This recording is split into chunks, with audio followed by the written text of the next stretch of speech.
नहीं है तो मैं मानता हूं इसके जिम्मेदार हम लोग हैं। विपक्ष के लोगों से बढ़िया तरीके से विपक्ष की भूमिका अदा नहीं करी जाती है, जिसकी वजह से ये लोग इतने हावी हो गए, जो चाहते हैं वो कर पाते हैं। नमस्कार, मैं नियाज खान और आप देख रहे हैं एनएमएफ न्यूज। 5 राज्यों में विधानसभा चुनाव होने वाले हैं और इसकी तैयारी जोरों शोर से चल रही है।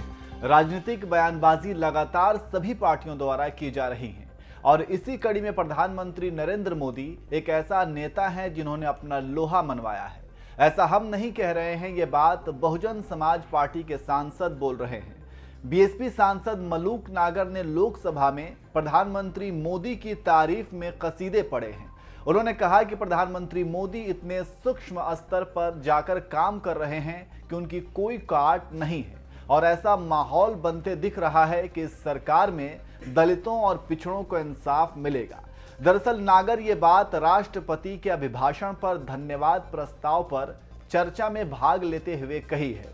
उन्होंने कहा कि दलितों, कमजोरों, गरीबों और पिछड़ों के लिए बहुत चीजें हो सकती थी, लेकिन अगर ऐसा नहीं है तो मैं मानता हूं कि इसके लिए जिम्मेदार हम लोग हैं, विपक्ष के लोग हैं।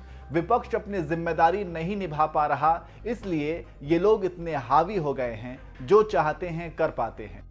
नागर ने आगे कहा कि देश में पिछले 70 साल से दलितों और पिछड़ों के साथ अन्याय होता रहा है, लेकिन अब जाकर लगता है कि ऐसा माहौल बना है कि पिछड़ों और दलितों को न्याय मिलने वाला है, क्योंकि इसी सदन में आकर प्रधानमंत्री बोलते हैं कि इतने दलित मंत्री बने हैं और इतने पिछड़ों को मंत्री बनाया गया है। प्रधानमंत्री की सोच देखकर गरीबों और कमजोरों के लिए न्याय की उम्मीद जगी है। मलूक नागर यही नहीं रुके, उन्होंने कांग्रेस को आड़े हाथों लिया और कहा कि प्रधानमंत्री इतने सूक्ष्म स्तर पर जाकर काम कर रहे हैं कि उनकी कोई काट नहीं है। आज सदन में जब कांग्रेस नेता अधीर रंजन चौधरी बोल रहे थे तो प्रधानमंत्री सदन में आकर बैठ गए। उन्होंने पूरी बात सुनी। मुझे लगता है कि प्रधानमंत्री पूरी तैयारी में हैं और जब सदन में धन्यवाद प्रस्ताव पर जवाब देते हुए बोलेंगे तो राहुल गांधी ने 1 साल में जितनी तैयारी की है वो एक बार में साफ हो जाएगी। इसके साथ ही साथ नागर ने जम्मू कश्मीर में गुज्जर और बक्करवाल समुदाय की परेशानियों का भी जिक्र किया और कहा कि सरकार और उपराज्यपाल की सोच तो अच्छी है, लेकिन पिछले 70 साल से वहां के अधिकारियों की मानसिकता इतनी खराब है कि पिछड़ों को न्याय नहीं मिल पा रहा है। उन्होंने इन समुदायों की बस्तियों को राजस्व गांव घोषित करने की मांग केंद्र से की है। तो इस तरह से अब विपक्ष के नेता भी प्रधानमंत्री मोदी का लोहा मान रहे हैं और प्रधानमंत्री से उनकी उम्मीदें बहुत जुड़ी हुई हैं। चलिए जाते जाते आपको मलूक नागर का लोकसभा में दिया पूरा बयान सुनाते हैं।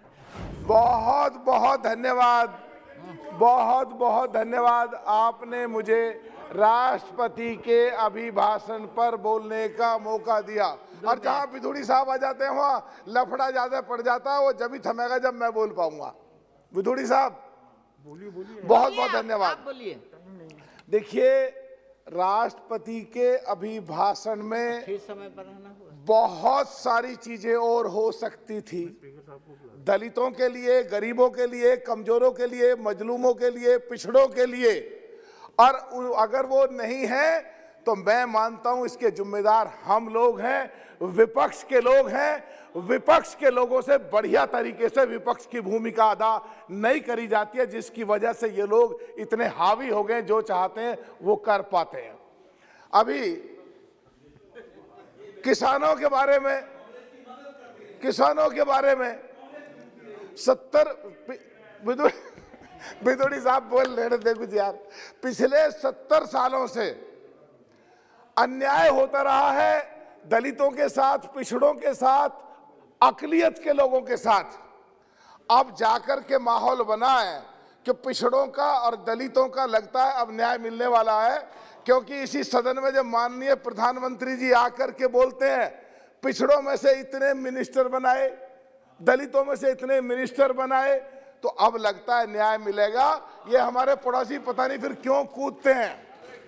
अब की बार ऐसा लगा, परसों जब राहुल जी आए अभिभाषण पे बोलने के लिए, तो कई बार मजाक और व्यंग्यात्मक भी बात हुई और कई बात उन्होंने गंभीर और अच्छी भी कही, लेकिन आज ये नोट करने वाली बात है भाई, तो मैं साथियों को कह रहा हूं, इन्हें कांग्रेसियों को, कि इतना माइक्रो लेवल पे काम कर रहे हैं जिनको हमें झेलना है कि उनकी कोई काट नहीं है।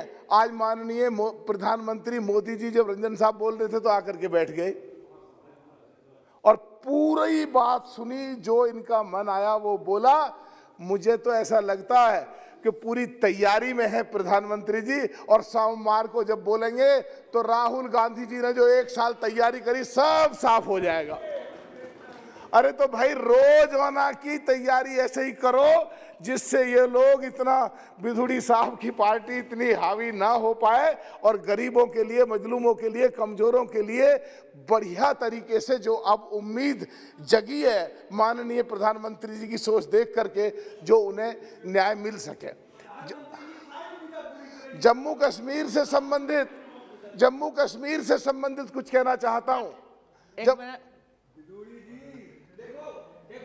मलुक जी के बाद सत्यवती जी बोलेंगी, उनके बाद 0 आवर तक समय बढ़ाया जाता है यदि सभा सहमत हो। जी हाँ, सहमत है, ठीक। जम्मू रितेश जी डिस्टर्ब मत करिए, बोलने दीजिए, डिस्टर्ब मत कीजिए। रितेश आप डिस्टर्ब कीजिए। रितेश तुम सुनो, रितेश तुम बैठो जाइए प्लीज, ना। प्लीज बैठो। हाँ, बोलने दीजिए। जम्मू कश्मीर के बारे में मुझे कुछ कहना है। जहां आजादी के बाद से ही उनके साथ अन्याय होता रहा, अत्याचार होता रहा, शोषण होता रहा, और गरीबों के साथ, दलितों के साथ, देखिए पीछे आपके मेंबर दलितों के साथ, फिर नियम को तोड़ रहे हैं, और खास करके गुजर बक्कर वालों के साथ। तो जो मानसिकता पिछले 70 सालों से अधिकारियों की रही है, और जो यहाँ पे गृह मंत्री जी जम्मू कश्मीर के गुजरों के बारे में जो खड़े होकर अपने मुंह से जो बोलते हैं, ऐसा लगता है कि सरकार की सोच अच्छी है, और वहाँ जो लेफ्टिनेंट गवर्नर मनोज सिन्हा साहब हैं उनकी भी सोच अच्छी है। लेकिन जो पिछले 70 सालों से जो अधिकारी, उनकी मानसिकता ही ऐसी हो गई है। और पिछले दिनों ने एक मुहिम चलाई है कि जो गुजर बकरवाल हैं, जो बन गुजर हैं, उनको उजाड़ा जा रहा है, उनके घर तोड़े जा रहे हैं। जबकि अधिनियम 2006 सेक्शन 4(5) के अनुसार पुरानी आबादी को राजस्व गांव डिक्लेयर ऑटोमेटिक स्वतः ही हो जाता है, नियम और कानून और प्राविधानों के अनुसार। तो उनको उनके अनुसार आपके द्वारा मैं मांग करता हूं कि उनको अधिनियम 2006 सेक्शन 4(5) के अनुसार राजस्व गांव डिक्लेयर करा जाए, उन्हें ना उजाड़ा जाए।